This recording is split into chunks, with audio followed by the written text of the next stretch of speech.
Shalom, salam sejahtera bagi Bapak, Ibu, dan saudara-saudariku yang terkasih dalam Kristus. Hari ini saya akan membagikan tentang kasih Yesus terhadap kekuatan iman kita. Sebagai pengenalan awal, di dalam kehidupan kita, kasih Yesus memberikan pengaruh yang mendalam terhadap kekuatan kita, terutama iman kita. Melalui pengorbanannya, kita dapat melihat bagaimana kita memahami betapa besar cinta dan rahmat yang diberikan kepada kita. Mari kita telaah kesan ini dengan lebih mendalam. Makna kasih Yesus merupakan kasih yang tulus tanpa syarat. Ia menunjukkan betapa pentingnya untuk saling mengasihi dan memaafkan. Kasih ini menjadi asas bagi setiap iman yang kuat dan bertahan di dalam ujian. Seperti tertulis pada Efesus 2 ayat 4-5, tetapi Allah yang kaya dengan rahmat oleh karena kasih-Nya yang besar, yang dilimpahkannya kepada kita, telah menghidupkan kita bersama-sama dengan Kristus. Sekalipun kita telah mati oleh kesalahan-kesalahan kita, oleh kasih karunia kamu diselamatkan. Yang berikutnya adalah kekuatan iman. Iman adalah keyakinan dan kepercayaan yang mendalam terhadap Tuhan. Ia membolehkan kita menghadapi cobaan hidup dengan tenang dan berani. Iman yang kuat membawa kita kepada transformasi di dalam kehidupan kita. Seperti yang tertulis pada Matius 17 ayat 20, Ia berkata kepada mereka, "Karena kamu kurang percaya, sebab aku berkata kepadamu, sesungguhnya sekiranya kamu mempunyai iman sebesar biji sesawi saja, kamu dapat berkata kepada gunung ini, pindah dari tempat ini ke sana. Maka gunung ini akan pindah dan tak akan ada yang mustahil bagimu." Bagaimana hubungan antara kasih dan iman? Hubungan antara kasih dan iman adalah sangat erat. Kasih Yesus menguatkan iman kita, dan iman kita membolehkan kita merasai kasih itu di dalam kehidupan sehari-hari. Ini menciptakan suatu siklus yang positif di dalam pertumbuhan rohani. Seperti yang tertulis pada Yakobus 2 ayat 17, demikian juga halnya dengan iman. Jika iman itu tidak disertai perbuatan, maka iman itu pada hakikatnya adalah mati. Kita melihat bagaimana teladan kasih Yesus. Tuhan Yesus memberikan contoh melalui tindakannya. Tidak hanya dari perkataannya. Dari mulai menyembuhkan orang sakit hingga mengampuni dosa, setiap perbuatan menunjukkan kasih yang sejati. Ini mengajak kita untuk mencontoh teladan yang telah Yesus tunjukkan.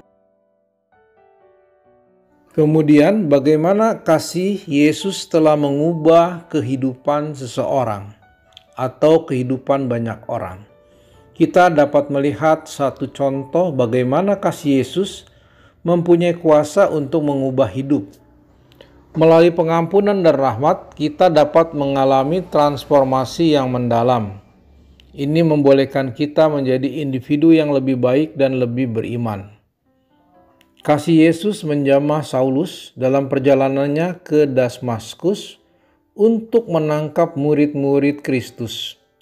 Tetapi akhirnya ia bertobat dan menjadi rasul yang luar biasa beraninya untuk membela keyakinannya kepada Kristus. Tentu saja di dalam perjalanan hidup kita ada ujian iman. Di dalam menghadapi ujian, kasih Yesus menjadi sumber kekuatan. Ketika kita berpegang kepada iman, kita mampu mengatasi segala cobaan.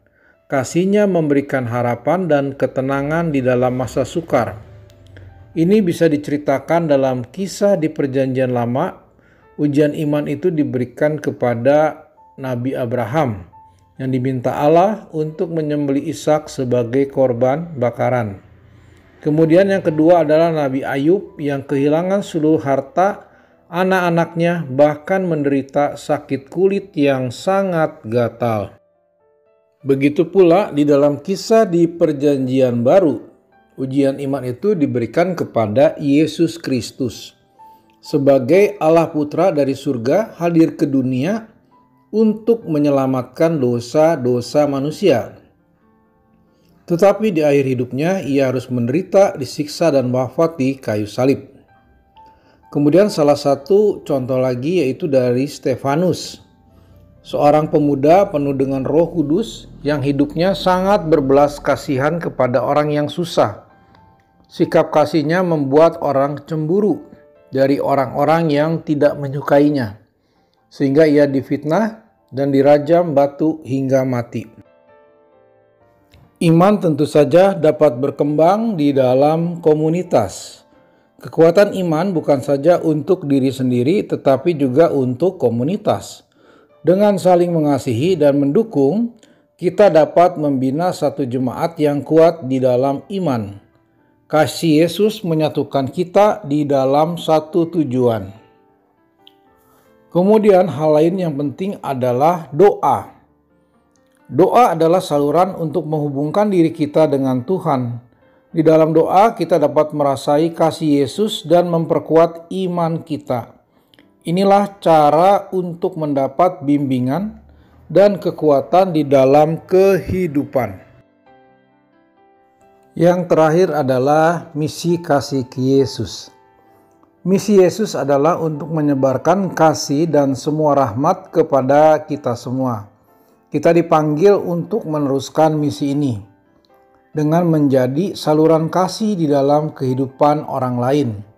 Ini adalah tanggung jawab kita sebagai pengikut Kristus. Sebagai kesimpulan dari materi hari ini, bahwa kasih Yesus terhadap kekuatan iman adalah transformasi atau perubahan yang mendalam. Dengan menghayati kasih ini, kita dapat menguatkan iman dan menjadi lebih berdaya guna di dalam menghadapi kehidupan ini. Marilah kita semua terus menyebarkan kasih Yesus ini kepada dunia.